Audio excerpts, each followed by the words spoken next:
Thank you for tuning in for our 12th No Risk podcast, which is second in a series spotlighting drugs veterans were ordered to take for precautionary measures while serving in the military. Our prior podcast focused on the malaria drug Lariam and the heroic efforts of Andrew Marriott to seek acknowledgement and support for veterans damaged by Lariam and accountability to those institutions and industries responsible for promoting and forcing its use. Today, Dr. Beatrice Golomb joins us from the Golomb Research Group to discuss Gulf War illness and the need for more research to address the ongoing suffering inflicted upon our veterans by the failure to acknowledge and validate chemical exposure-induced injuries.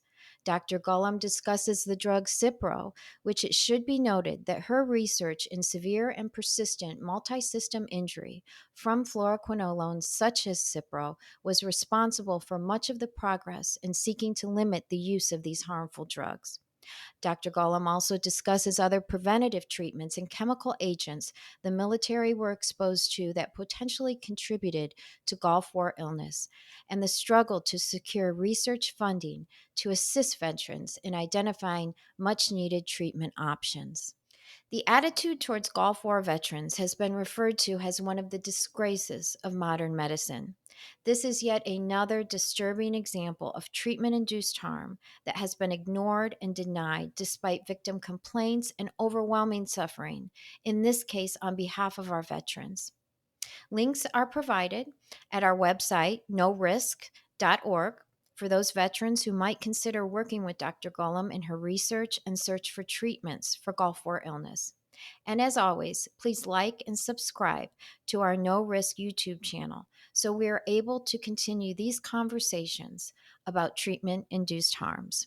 2, 3, 4, get it! Awareness is power. And it could save your life. Welcome to our podcast, No Risks. I'm Heather. And I'm Lee. We're two moms, a lawyer and a nurse, who were brought together by a misfortune. Both our children were harmed by adverse drug reactions. The purpose of this podcast is to educate people on the risk of any health treatments you put in or on your body. We feel if we'd been properly informed and been our own experts, our children would not have been harmed. In today's world, with medicines being incentivized for profits, you need to educate yourself. Know the risk of health treatments, and it can protect yourself and your loved ones from being harmed.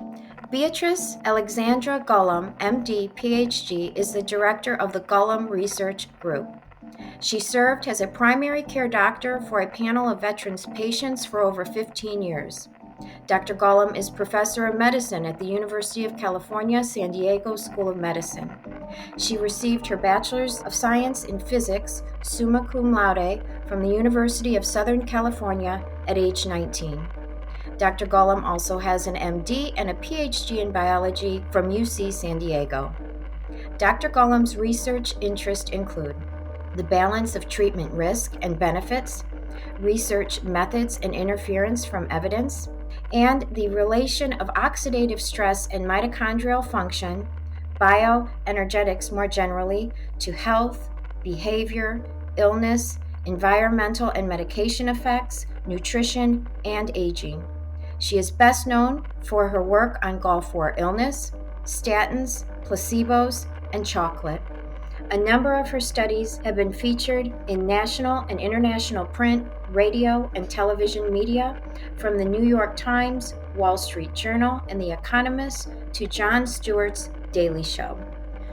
Dr. Golomb is currently recruiting Gulf War veteran participants, and she is interested in hearing from you if you have had an adverse reaction to a statin drug, a fluoroquinolone, pesticide, vaccine, or electromagnetics. A link to Dr. Golomb's research group can be found at norisk.org.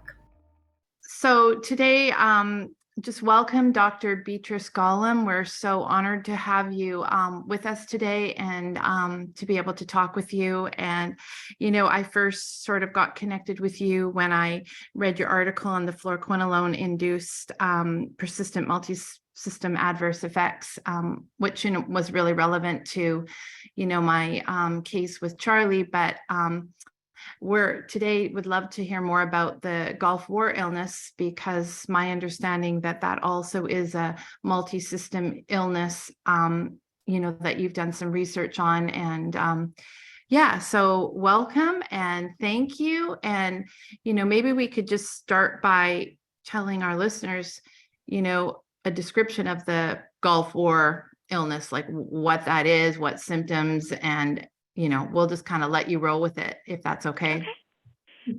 So in the 1990 to 1991 Persian Gulf conflict, the U.S. deployed about 700,000 troops. Smaller numbers came from other nations, including England and Australia and Canada and Denmark and others. But the largest of those groups was 44,000 in England. There was actually 150,000 from Saudi Arabia, but there's really just no research that comes out of there to tell us. And what we know is about a third of those that were deployed developed chronic multi-symptom health problems that had a number of features that we thought were interesting. One is that people developed multiple symptoms that varied from person to person, and these continued to develop after people returned from the Gulf at elevated rates.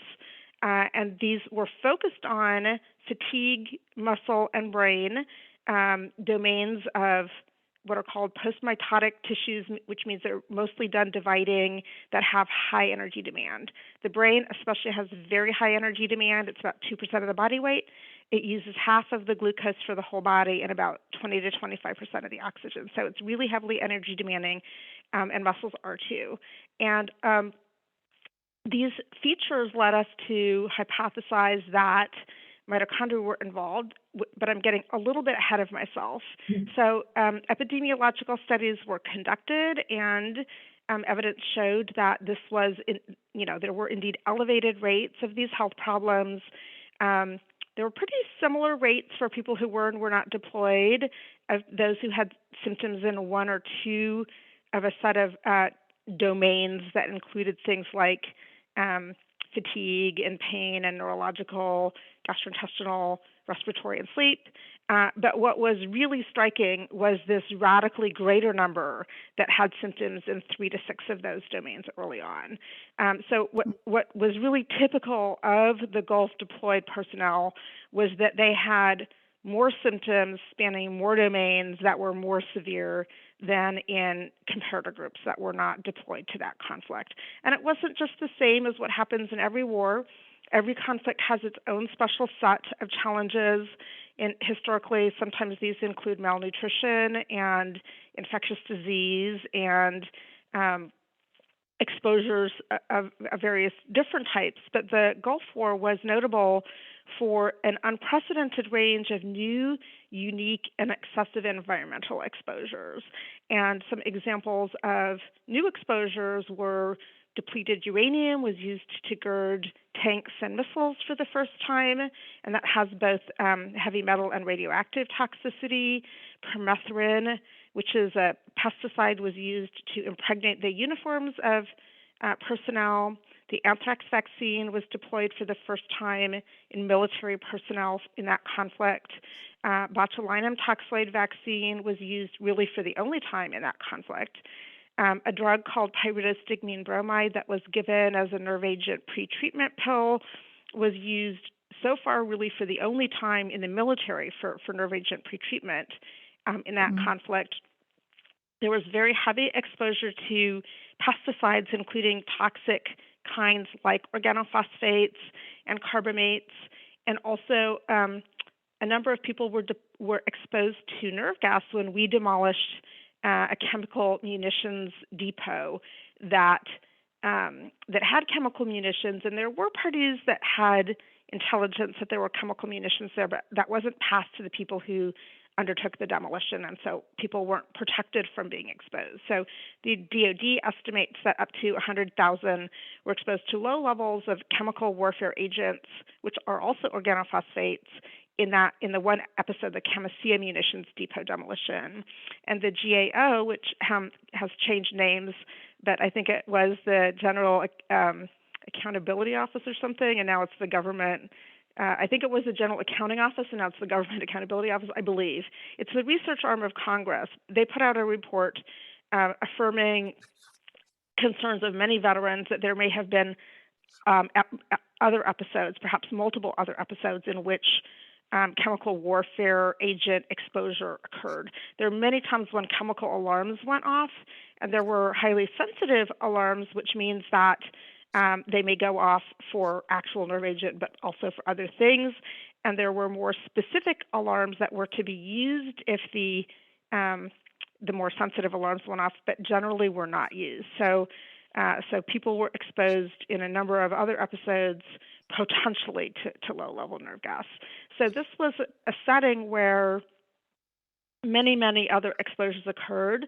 For your fluoroquinolone-interested audience, it was also the case that a subset of people were exposed to Cipro, which was given both for the usual infectious disease reasons, and also there were unit-to-unit differences based on the sort of chemical and biological warfare experts in the unit and the medical personnel about decision-making in relationship to protections. And so evidence suggests that Cipro was also used for some for biological warfare protection in the event of anthrax exposure, since it was known that anthrax had been weaponized by Saddam Hussein. Is there any documentation or record, somebody comes back and they think that they've had these symptoms, of which exposures each person may have been exposed to? Like, is there any record of that? That's an excellent question. And the answer is that especially for a couple of the exposures, like the Pyridostigmine Bromide, the nerve agent pretreatment pill, that was given under an investigational new drug authorization by the FDA, which basically stipulated that, you can give it, but you need to track who got it so that we can evaluate whether that's related to problems. But in the fog of war, that really didn't happen. And even and similarly for the vaccines, the anthrax and the botulinum toxoid vaccine, some people had records, but many, many did not. The mechanism for recording what exposures among the ones that we were responsible for giving, and of course the other ones, there was less mechanism for recording in the first place. But for example, the anthrax and botulinum toxoid vaccine, some units didn't record at all on grounds that somehow if the records were captured that would give Saddam Hussein intelligence that we didn't want him to have. Others recorded it in so-called code, AVAX and VVAX, that very subtle code, and others just wrote it out as anthrax and botulinum toxoid. But then even for where those were recorded at the end of the war, when the computers were sent back stateside, most of them were just erased. And then there was no systematic mechanism for retaining the records that had been generated. So this has been a terrible problem.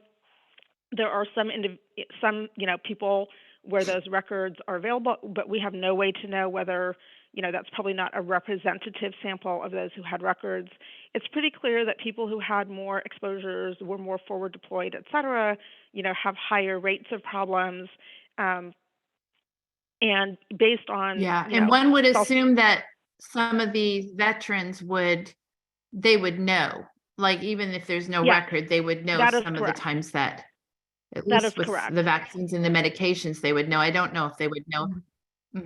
And on top of that, we actually have what gene environment interaction data that supports people's testimony. So for example, with the PB nerve agent pretreatment pill, there's a particular enzyme called butyrylcholinesterase, and I know these are fancy multisyllabic terms, that's involved in detoxifying that in the body.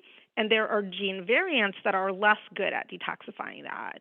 And a study done by my good friend Lee Steele, whom I just talked to like 2 days ago, and actually I had recommended this kind of study back in the 1990s when I first wrote a report on PB for RAND. I suggested that people who had these less favorable variants of butyrylcholinesterase and were exposed to PB might have especially high rates of illness. And what Lee Steele found was that for people who had the PB and had the normal gene variant, they had about a threefold risk of illness. Those who had the adverse gene variant without the PB had no elevated risk of illness, which is perfect because it means they weren't predestined to become ill no matter what. But those who had both one of the adverse gene variants for that enzyme and the PB had 40-fold elevated risk of illness. And because they didn't know their genetic type at the time they reported their health status, this provides very, very powerful evidence of a causal relationship between PB and Gulf illness. And similarly, recently, Robert Haley, another of the longtime researchers in Gulf illness, looked at variants of an enzyme called pyroxenase or PON1 that's involved in detoxifying organophosphates. Now, the problem with organophosphates is that veterans were exposed to a lot of different ones, and different variants of that enzyme are better at detoxifying different organophosphates. So we know from the agricultural literature that if you know which organophosphate people were exposed to, then people who have the variant upon that's worse at detoxifying that organophosphate have higher rates of illness if they were exposed to organophosphates. But what Haley did is he said, well, let's look at the people who said they heard chemical alarms and look at whether the version of that enzyme that's bad at detoxifying sarin, the nerve gas, if that confers significant increase in those individuals' risk of illness, and in fact it did. And so again, those kinds of gene-environment interaction data go very far to affirming people's testimony about what they heard, because there can't really be a gene-environment interaction unless the report of the environmental exposure was accurate, at least on a group level. Maybe not every single person is correct, but on a group level they are. Yeah. Now, for that, because it was so interesting to me reading about the PB, because that it's kind of like is it like a pre-treatment? If there's going to be exposure to some type of like a nerve agent in warfare, and I was reading about it. I know there was a whistleblower involved in that, and I think we had talked. We also had a guest on our podcast, Andrew Marriott, who different discussion, different drug regarding actually treating malaria for troops, and he was over in England, and a host of issues that came with that. For many of the men in service. And it sounds like for that particular drug, the PB, there was also, is it common? I don't know if you could speak to this. I know you're in the research but it appears that the troops in the Gulf War, they were ordered to take this. Is that correct? Was that much known about it? Was this something new, or had this been used a lot, prior to the Gulf War, the PB? Yeah, so it had been used for a neuromuscular condition called myasthenia gravis, which is where there's autoimmune attacking the acetylcholine receptors. And so you want to raise the acetylcholine level to offset that and normalize the levels of acetylcholine activity at the muscle. And so the claim had been that, since people with myasthenia gravis tolerate this, then surely these other people will tolerate it too. And I actually wrote a report for RAND on pyridostigmine bromide that actually was a so-called RAND bestseller, not that RAND bestseller means that much, but and among the things I pointed out was that is not an adequate justification. That's like saying that because some diabetics tolerate high levels of insulin, that you can give insulin to normal people with impunity, and obviously you cannot. In one case, it is helping to normalize the activity of, in the case of diabetes, the glucose regulation, and in the case of PB, the acetylcholine regulation. And the other case, it's driving that biological chemical out of normal range. So you're bringing it toward normal in the affected population, and you're pushing it away from normal in the other population. So you cannot infer from toleration in one group that it will be tolerated in the other, on top of which, actually, if you look at the literature on PB use in patients with myasthenia gravis, it's not that clear that people tolerate it that well. And if you look at the older literature, in the olden days, thymectomy, removal of the thymus gland, was often performed and was reportedly often curative. And after PB began being used, the older reports said it seemed to no longer be curative, and that the PB itself seemed to cause a myopathy, its own myopathy, that then, persisted irrespective of the thymectomy. Mm-hmm. And in that Mhm. context, I mean, it seems like in the initial, if you're facing this particular disease and you look at a risk-benefit analysis of using this particular drug, it might make sense in terms of the side effects.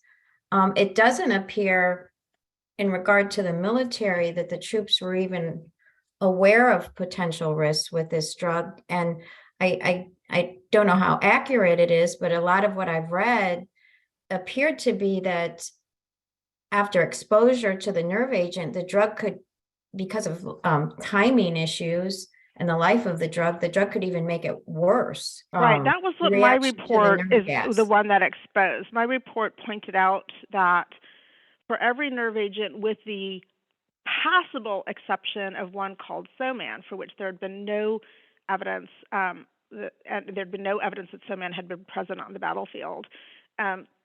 For every other nerve agent, the actual expectation would be that PB would worsen both health consequences and mission completion, because, like the nerve gas, it is also acting as an acetylcholinesterase inhibitor.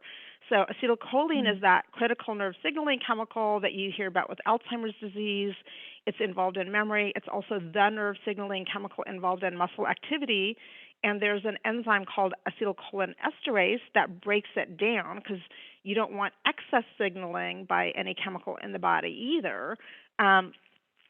And then this chemical class, two chemical classes, actually, organophosphates, like nerve gas and some pesticides, and carbamates, like some other pesticides and PB, they're all acetylcholinesterase inhibitors. They prevent that enzyme from breaking down the acetylcholine and helping keep the levels normal and in check. And that leads to excessive levels of acetylcholine. So now you have both the nerve agent doing that and the PB doing that. The assumption had been that because the PB does it, quote, reversibly, and some of the nerve agents do it, quote, irreversibly, that by reversibly binding to those sites in the body, it would prevent the irreversible binding of these other chemicals, and thereby sort of protect them in the long term. But of course, in the interim, you've got more of that acetylcholinesterase that's prevented from doing its activity. And because we give our military personnel also post-exposure treatments in the form of something called atropine, which blocks some of the effects of acetylcholine, and also something called 2-PAM or pralidoxime that helps pull the nerve agent off the acetylcholinesterase, the evidence from animal studies suggests that PB in that setting is only worsening the impact rather than improving it. And the one nerve agent, and so there's a phenomenon that they call aging, where if the nerve agent isn't pulled off within a certain period of time, it can undergo a chemical change that can lead that binding to be permanent. But for most of the nerve agents, you've got a couple hours time window. So since all the military personnel have their post-exposure treatment pack with them, they've got plenty of time to deploy that. The only one where that's not true is Soman, which has about a 2-minute half time for aging instead of hours. And so that's the one where you could make an argument that there might be benefit. It doesn't necessarily mean that there is. It still might be the case that harm exceeds the benefit, but that's really the only one where that But argument can be that made. particular nerve agent wasn't even used in the Gulf War. That Isn't is that correct? correct. So there was That's really correct. no need to give these troops. Right. Now, PB. in I guess, that wasn't sort of the way the thinking was. After my RAND report, the U.S. And I understand also Israel changed their military policy so that after that, the order to use PB was supposedly only to be given if there was suspicions, particularly of Soman on the battlefield. But before that, the thinking had been that it would be beneficial irrespective of the nerve gas. they've made the change now. And have they done anything like in regards to the genetics? Like, for example, wouldn't it make sense to know who would be more likely to be harmed? Like if they've got that variant, do they Well, ever I look at mean, that? so I guess, I cannot speak for the military, but, I guess there's a risk benefit and a cost benefit. And since so far the order to use PB has not yet been given again, Mm. um, I guess, you know, I if You they don't know. had expended the money to do the genetic testing, and the reality, unfortunately, is in the military, the focus is not on the individual; it's on mission completion, um, Mhm. and uh, it's clearly desirable, even from the standpoint of mission completion, not to take out any of your service persons, needlessly by exposing those who are particularly vulnerable to something or allowing them to be exposed. Um, but uh, but it isn't like civilian life in terms of the focus on individual outcomes, and it is, I think, an interesting set of questions and policy questions, whether and how we can shift things to both help the military and help the individual soldier through certain kinds of individualized approaches. And we're very Mhm. interested in helping push that frontier by seeking to identify uh, factors, not just even for a particular gene involved in detoxifying, one particular agent, but genetic profiles that may predispose people to all of these different chronic multi-symptom health problems, almost irrespective of what the exposure is, so that there can be some judicious thinking about how personnel can be strategically placed to advantage military outcomes while protecting individuals. If you lose the individual, that's not helpful to the military either. Yeah, Um, I mean, that makes sense for sure to do that. mhm. And how have these veterans fared? I know that you've had some contact with some through your research. Like initially was it recognized initially? Were they labeled as something else? I've heard stories that maybe it was called more like PTSD and it wasn't recognized as like a toxicity. And then how have they fared with Yeah. their, Well, I have to yeah. say that the attitude toward Gulf War veterans' health problems is one of the disgraces Yes. of modern medicine. And there's one veteran, Dave Winnett, who wrote, a really moving poem called, All in Your Head, where he describes how they came home from the Gulf War. And initially they were treated as heroes because, they'd had this 4-day ground war with a decisive victory. And then when they began developing these health problems, I heard one actually psychiatrist at my university say, "Oh, it's compensation neurosis," and they were told it was malingering. They were told it was psychogenic. They were, it's all in your head was a frequent mantra. And I hate to say it, but the Department of Veterans Affairs fueled those attitudes by the things that they put out, and they had required training that seemed to seek to diminish the credibility of the veterans' reports of their health problems. And those attitudes have persisted by physicians at many veterans hospitals to this day, because there was never really any required training that overrode that original training. And it didn't matter when evidence increasingly came out showing, yes, this is a toxic exposure-induced health problem, and there are many objective markers that are abnormal in affected veterans. They have, impaired mitochondrial function. They have increased inflammation. They have depressed prostaglandins. They have, altered malondialdehyde. They have increased autoantibodies. They have many, many, many, many objectively altered, um, you know, objective alterations in biological markers that show that this is um, a real illness that is not psychologically driven.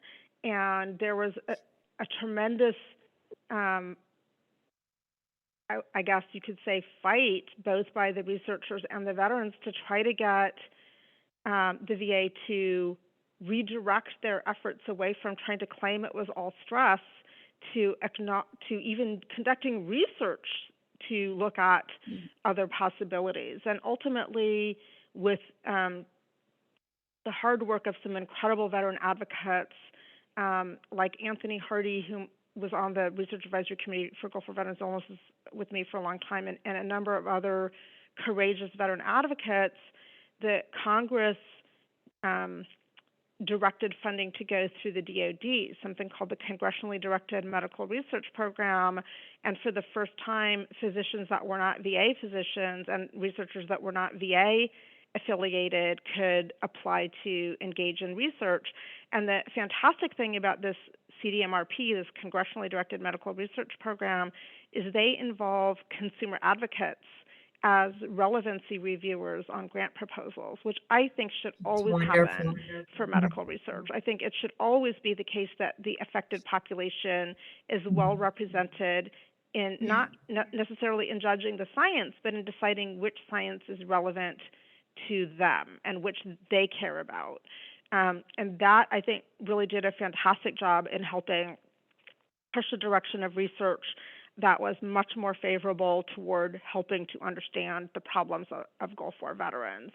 And I will sadly say that every year the veterans had to go back and plead with Congress again to reallocate money for research to Gulf War illness. And for the first time ever last year, they no longer got that awarded. And instead, Gulf War illness research was folded into a broader toxic exposures research program that provides, just a tiny fraction of the potential money to go for Gulf War illness. And actually, one of the veteran advocates told me that he looked at next year's portfolio, and they no longer even, within the toxic exposures research program, no longer even call out Gulf War illness separately for, as one of the areas in which they're interested. So, these poor people who are already compromised and, trying to fight to get recognition for their health problems and get more research while they're still around to potentially benefit from it. Now, there's been a significant backslide in in hopes for their. It's just incredible to me, though, because just the research that you did with the PBs, how many lives did that save? And I think one of the things that Lee and I are experiencing as we started this podcast and getting responses, just in general across the board about adverse effects, especially, we have had guests on who had horrific reactions, and this affected both of our families with the fluoroquinolones. It just seems so hard to move any research on this forward. And it's just kind of mind-boggling as to why that is and why it's not a priority, especially when you're dealing with the military, because all these, any adverse effect from a drug is horrific, but these are people who stepped up to serve their countries, and here they're suffering horribly. And similar to the what my son went through after having an adverse effect, so many times they just end up in the mental health system and put on numerous other psychotropic drugs because it's labeled, a psychiatric issue. And that has certainly happened with the veterans, where yes. the push by the VA was to label it as psychiatric, and they came out with treatment recommendations that basically said give them antidepressants based on zero evidence that helps them. And in fact, we conducted a treatments tried survey of Gulf War veterans where we asked, what are all the treatments that you've tried? And for many veterans, they've tried over 100 of them, struggling to find something that will be helpful. We asked, of all the treatments, what was the most favorable? Of all the treatments, what was the very worst of the ones that you tried? And then we looked at the ratio of the number of people who reported that treatment was their very best versus the number of people who reported it was their very worst, to try to gauge, how many people really benefit relative to the ones that have significant harm. And Many of the antidepressants were in the very worst on that Yes. graph of the best to worst ratio. Many of them were among the agents where, more veterans reported that it was the worst thing that they had ever tried than reported that it was the best thing that they had ever tried. So, it was not based on any kind of randomized controlled trial evidence. It was not based on any reports from veterans, because our evidence shows that veterans' experiences indicate that those are among the very most adverse of all treatments. But it was aligned with this push to make it psychiatric. And I think that what we see is where drugs and chemicals are involved, and this is not specific to the military, where there is a highly lucrative industry that has a lot of political clout and tentacles, there's really not a will to understand adverse effects, and there is strategic placement of money by those lucrative industries in a fashion that seeks to discredit those who raise concerns about harms, and to even discredit the sufferers, to blame the victims for their suffering by trying to characterize it as all in their head. And we hear this from many fluoroquinolone-affected patients as well, that they're told, oh, it's all in your head, it's all psychogenic. I had one fluoroquinolone affected person who wrote to me after reading an essay I had written on psychogenic illness, saying, oh, thank you, I'm so glad that, there are doctors, and I don't know if they're doctors, but there's a doctor that understands that this concept of psychogenic illness, it's baseless. There's no, it uses a completely different standard of evidence. That people who say it's on your head say, oh, there's no proof that an organic cause led to your problem, and of course they don't ever look for proof. But so for organic causes, absence of proof is construed as proof of absence. But for a psychogenic cause, suggestion equals proof. They don't demand any evidence that other people with whatever the similar, quote, psychogenic, unquote, factor, whatever that even means, which changes from person to person and time to time according to what's convenient for them. There's no demand that other people have similar health problems. There's no demand that there be a known mechanism for this alleged psychogenic thing, whatever that even means. There's no demand that there be a test for it, much less a demand that that person have shown that test to be positive.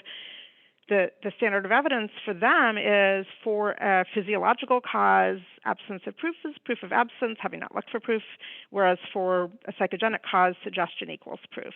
And actually, that's how I ended up getting involved in the Gulf War illness work in the first place. When I was what's called a Robert Wood Johnson clinical scholar at RAND in UCLA, the head of the RAND health program approached me and mentioned that the Department of Defense was going to be commissioning them to do a series of studies on the relation of exposures to outcomes in Gulf War illness, and did I want to be involved? And I jumped at the opportunity because I had seen two reports that had come out by the Presidential Advisory Committee on Gulf War Veterans Illnesses, and also what was then called the Institute of Medicine is now called the National Academy of Medicine, and both had more or less said they had not looked carefully at evidence. They excluded animal evidence. And for toxic exposures, you can't do a randomized trial to see if it's toxic in humans.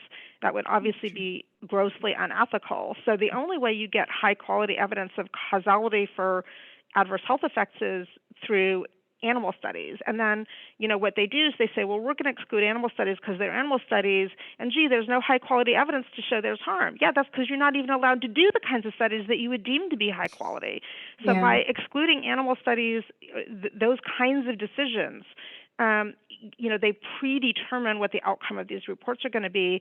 And so the sort of conclusions were something along the lines of, we don't find proof that it's organic, but stress can cause almost everything. Therefore, it must be stress. Again, without any requirement that people who've had stress in other settings develop similar problems. They don't.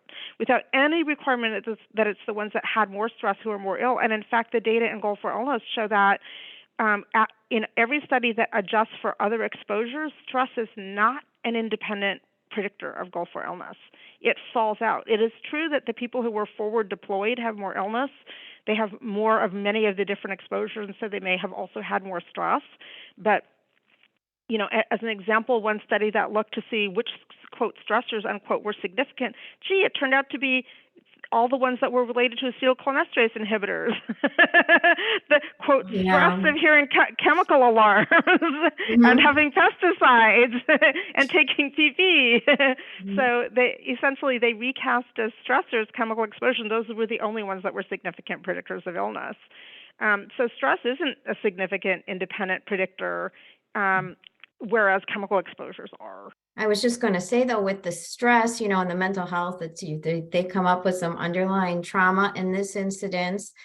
It's the stress. I think people can identify that as a layperson, non-military, going into the military would create a stressful situation where something like PTSD would be prevalent. So that's like a bit easier, for someone to kind of grasp. Yeah. So PTSD clearly also occurs, in Gulf War veterans, those especially who are exposed to certain kinds of combat stressors. So they're not exempt from risk of also having PTSD, but PTSD is a different and distinct condition. And the way that I sort of characterize some of the main military health conditions are PTSD is where there's stress injury, TBI or traumatic brain injury is where there's mechanical injury, and Gulf War illness is where there's chemical injury. So that's sort of my way of thinking of those major military exposure classes. Do you think it's kind of the white elephant in the room, and it's just, an opinion, but looking at it and after hearing other stories, especially Andrew Marriott's story that he shared with us, it almost seems like it's kind of course, this is just an opinion from learning about all this, but a way to avoid any type of accountability and responsibility for the illnesses on behalf of, those responsible for our military members. Because if it is something that's more psychological or psychiatric in nature, that's kind of expected from, being in a war zone. Whereas if it's caused by an agent that our government, dispersed and ordered military members to take, that, it just seems like in a lot of ways, this comes down to accountability in terms of claims and costs that could come out of then having to address those issues. And I just wonder if that's why a lot of research is not being done, because it could open the floodgates in that respect. So my position on that is a little bit different. And let me start by saying I have a conflict of interest because my Gulf War illness work has been funded by the Department of Defense. And they've been the CDMRP, which again has Gulf War veteran advocates on the relevancy committee, which that's just been fantastic. And they've been really great to work with. What's been interesting to me is that it's been more the VA that's been obstructionist in this than the DoD. The DoD is not monolithic. I should say. It doesn't mean that everybody in the DoD is necessarily great on this issue, but the reality is that, in my opinion and the opinion of many other Gulf War veteran researchers, the VA has kind of remained intransigently stuck in the view that it's all stress and all in people's head, whereas the DoD is the one that has primarily exposed the fact that, in the research that they've funded, that chemicals are involved. I've heard the claim at the VA that it must all be about benefits, and I find that claim not to be credible. The evidence in favor of that claim is that the head of benefits at the VA, an email from her to an Institute of Medicine committee was leaked, in which she said, oh, no, don't, change your claim that it should be called Gulf War illness, because if you call it that, then people will think it's service-connected and they'll demand more benefits, which makes it sound like it's all about benefits. But if it were really all about benefits, then they would be pushing against all the different claims. And they Right. very selectively push against claims for gulfur illness. I believe the denial rate, and you could look this up, was on the order of 86% for gulfur illness, which was tons of percentage points higher than for any other service-connected condition. There was legislation passed that said, yes, it should be service-connected, except recently there's a new also toxic condition, burn pits, which also share that very high denial rate.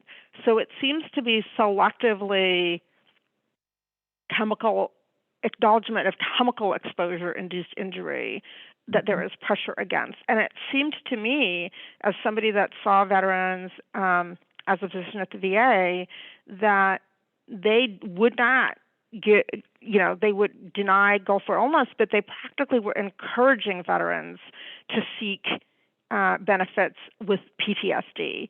So it wasn't about the money. It was about Well, there's not money that goes claiming with that you have chemical illness, but claiming you Yeah. have Right. stress-related illness. And both sides of the political aisle in Congress are usually willing to allocate more money for veterans things if there's an appearance of need. So the pure money angle just has never made sense to me. And my hypothesis is that there's one of what I call Beatrice's laws is that if something doesn't make sense, if it doesn't seem to be supported by evidence, and it doesn't seem to be in the interest of the constituency of a particular entity when they make a decision, there's usually some kind of transfer of money. Exactly. One of the other at a high level. Yeah. Perhaps between somebody who is a decision maker, at the VA and drug chemical company or something like that. That's the explanation that would or make industry. the most sense. Yeah. But, what I'm wondering is, like, just coming from the background of the fluoroquinolone injury and dealing with a lot of that population is, and I would assume it's the same with these war veterans, is acknowledging the cause, regardless of the benefit and the money, is very validating, but it's also really important to help them get treatment, because the treatment of stress-induced symptoms versus something that is this toxicity, I would imagine it is quite different, and treating with the wrong things could be even more dangerous and cause more side effects. So I think less, even if it's not about the benefits, it's just about being acknowledged and hopefully then seeking treatments that would maybe benefit them if there's such a thing. Maybe you can talk about that. And I'd also, another question is, do you find that these people that have already had this kind of like a toxicity exposure are then more predisposed to future toxicities? So those are a set of questions, and I may have you go back and ask them one at a time. But let me start with your comment about how just acknowledging that the exposure is relevant is important. And I, having spoken with many, many veterans, I couldn't agree with you more. We've had veterans tell us, people that were in the Green Berets, that were special forces exposed to who knows what kinds of horrific things, that their greatest psychological wounds are not from anything they experienced in war, but how they were treated by physicians when they came stateside. Yes. That the very fact that here they served their country honorably, they put their life on the line, and now when they come back with symptoms, they're being treated like scum, like they're making it up, like they're dissembling, like they're malingering, like it's all in their head, or that's deeply distressing to them.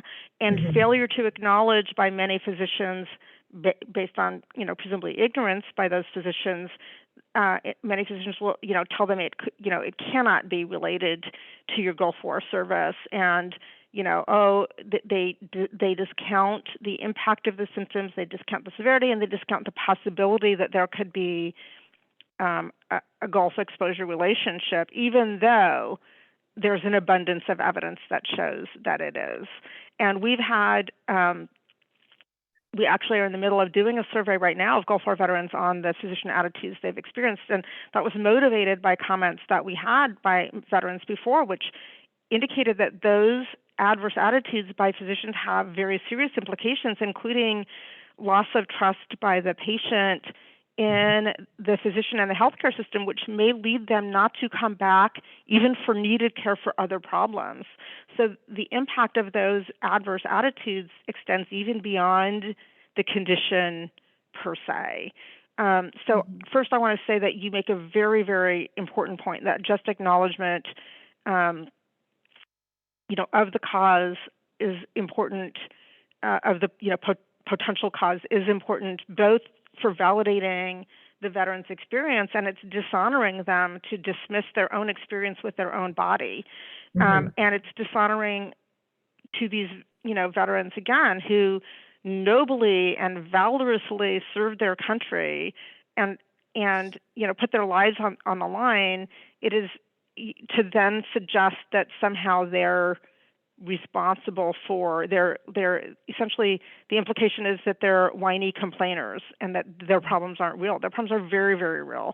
And Gulf War veterans, I should mention, have higher rates of a number of other health problems as well. I mentioned they have higher rates of autoantibodies. They have high rates of a number of different autoantibodies, brain autoantibodies and peripheral autoantibodies. They have higher rates of, in the first 10 years after the Gulf, they had higher rates of Lou Gehrig's disease. 3 separate studies showed that. This wasting, progressive wasting muscle condition. They have higher rates of hypertension. They have higher rates of heart disease. They have higher rates of infection.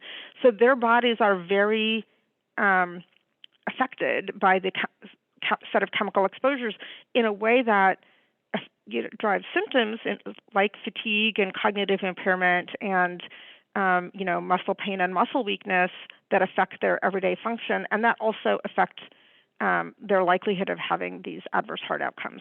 And then you also asked, are they more vulnerable to other exposures later?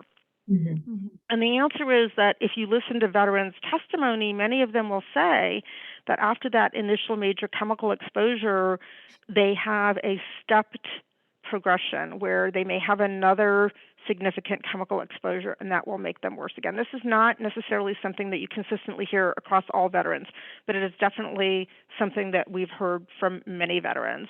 And we're really interested in this phenomenon. How is it that some exposures amplify your likelihood of having problems with other exposures? And we actually published one paper on that for adverse effect to one class of exposure based on other exposures.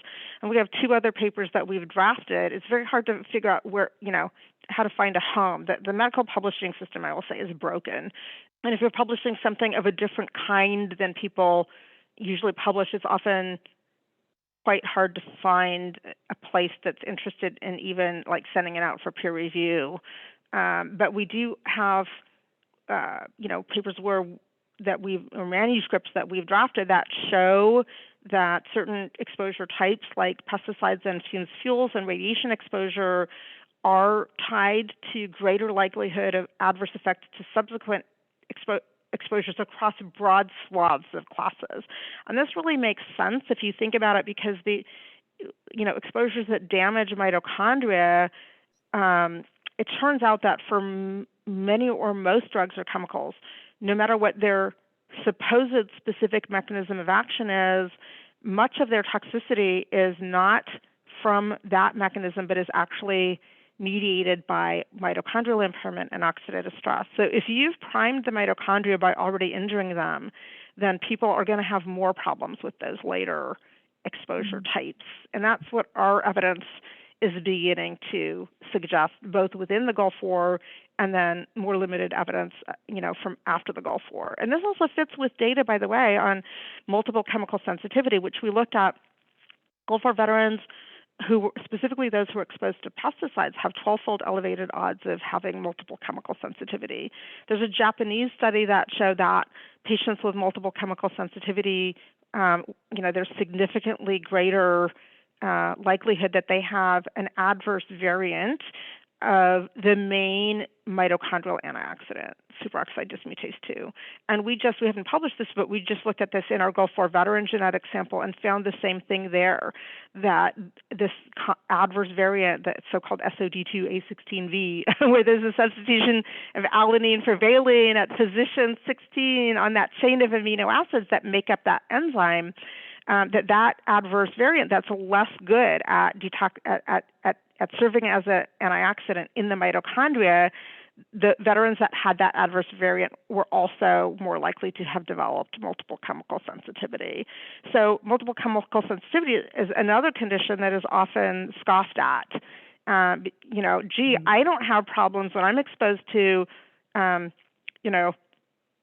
perfumes or car exhaust or gasoline or low-level pesticides. So if you're complaining, your complaints can't be real. And that's sort of the underlying theme by people who dismiss these health problems because I don't experience it, you can't.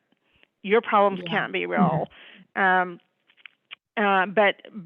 there is evidence that these are mediated by, again, the focus of our lab is mitochondria and oxidative stress and their intertwined relationship and how, toxic exposures often, mediate their problems through those intertwined mechanisms.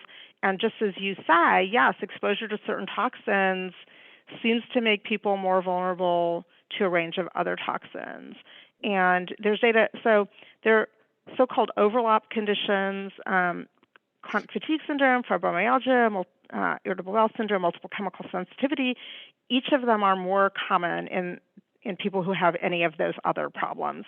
And this makes sense because there's evidence of shared mechanisms involving, energetic impairment, mitochondrial impairment, et cetera. And specifically in the case of irritable bowel syndrome, there was a study that was conducted using hospital databases showing that drug adverse effects were significantly more common in people who had irritable bowel syndrome than in people who didn't. So again, it goes with this idea that there are these underlying adverse, mechanisms like mitochondrial impairment that make people more vulnerable to having problems with other agents. So, which is so crucial in the diagnosis again, in recognizing, because then that would alert people that they are going to be more susceptible. I mean, I would assume that there's a little bit of a genetic component that people are more susceptible as well. Right. Like I said about the SOD2 genetic factor. So there's both the genes that are involved in detoxifying the specific exposure, and then there are the genes that are involved in protecting against the shared mechanisms that transcend the exposure. And I think this is also getting toward your other question about what implications does this have for treatment. And so it is the case that for many of these conditions, these individuals and veterans tell us this as well. They have higher rates of adverse effects to a lot of different medications than, or they report adverse experiences with many different medications in a way that that healthy people who have not had these exposures do not equally do, or at least not as high a fraction of them do. And so you're 100% right that this has implications for how you may want to treat these people. We did a small randomized double-blind placebo-controlled treatment trial with CoQ10, which is a supplement that supports mitochondrial function and antioxidation, and that did significantly benefit symptoms and function in veterans with Gulf War illness. And we're ramping up right now to do a larger replication study. So if there are Gulf War veterans out there who might be interested, and this one is being done, by the way, in hopes of getting regulatory approval.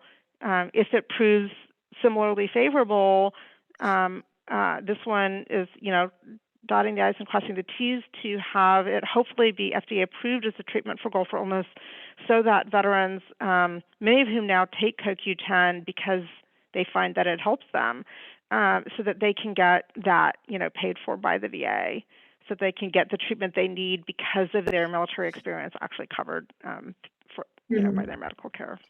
If somebody wants to be involved in some of the amazing research or studies that you're doing, is it best to go on to find you on the website, or how do they link up? Yeah, they can email me at bgolomb@ucc.edu.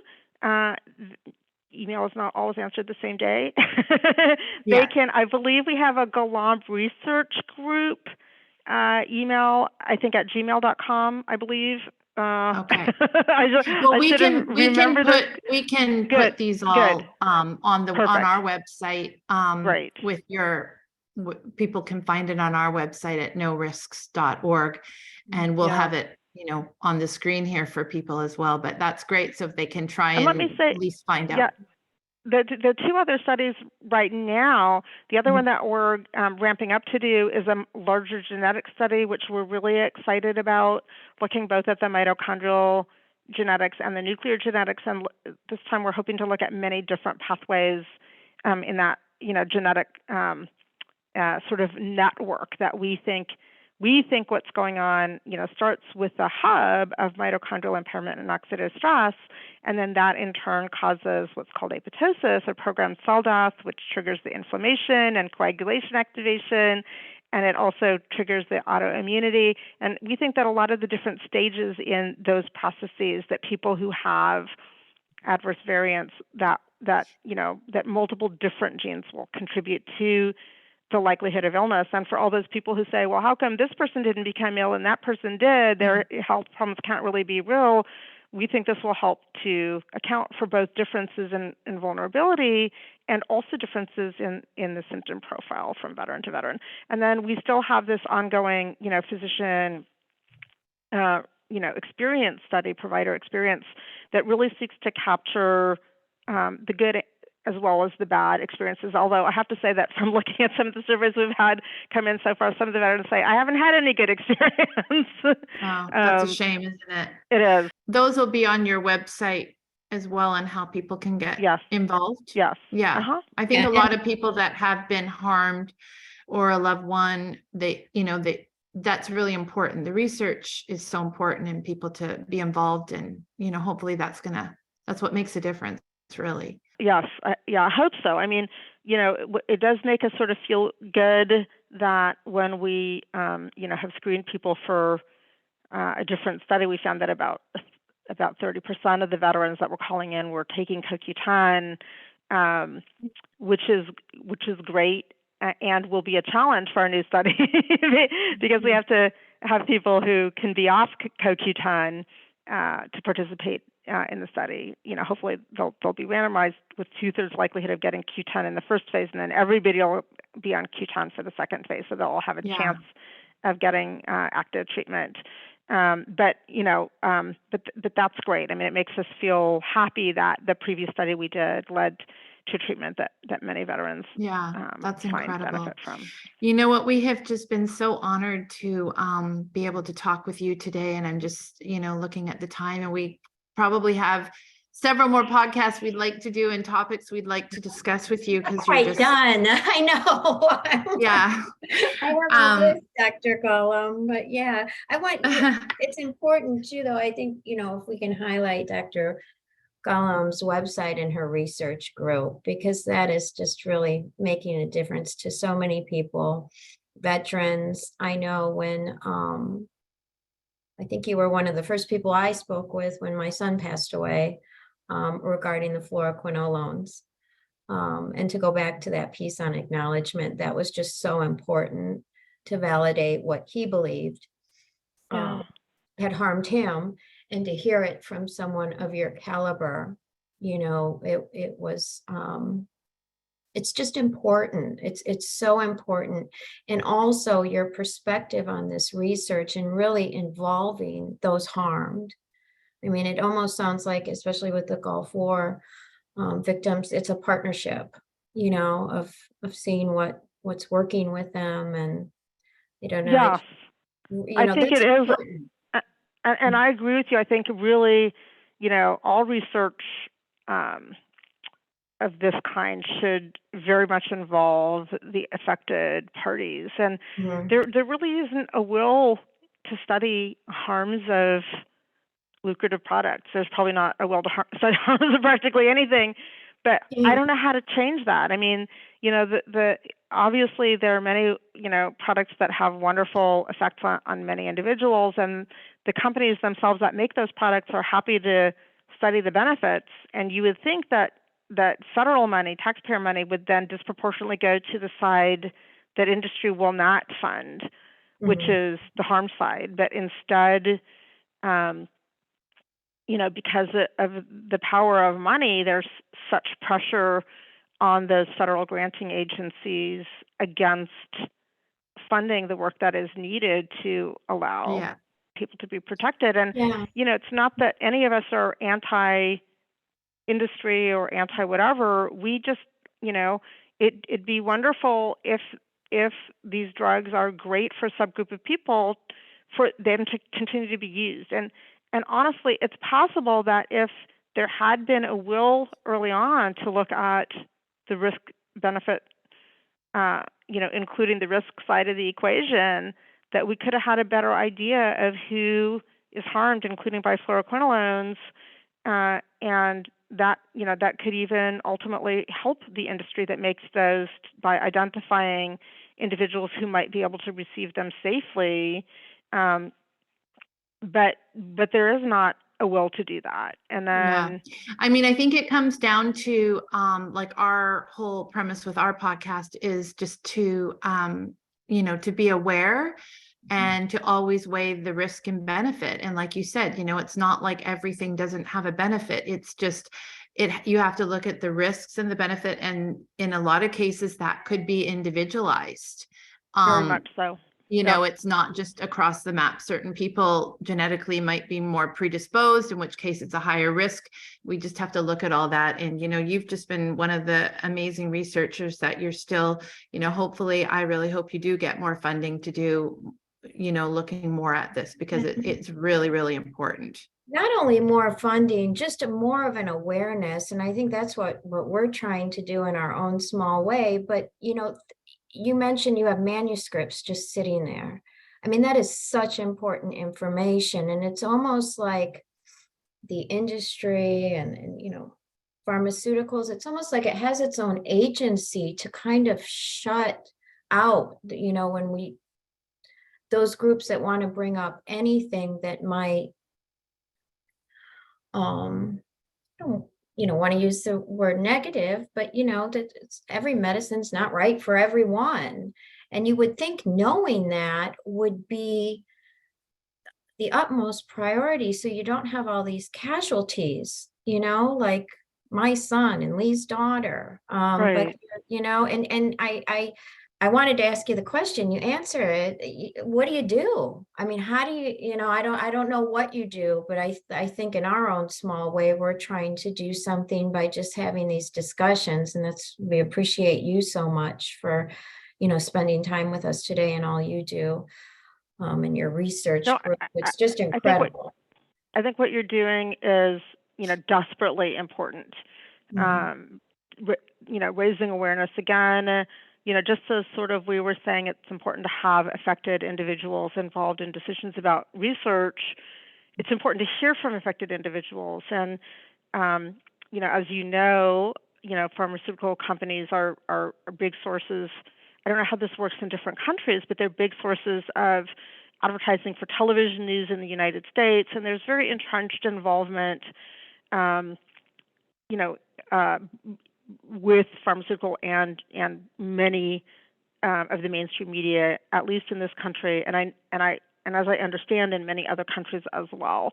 And I think it was in one of Cheryl Atkinson's books, and she was a CBS reporter for many years before breaking off and doing her own thing. She said that she's even spoken with reporters in mainstream media outlets that say their bosses told them no adverse stories about drugs.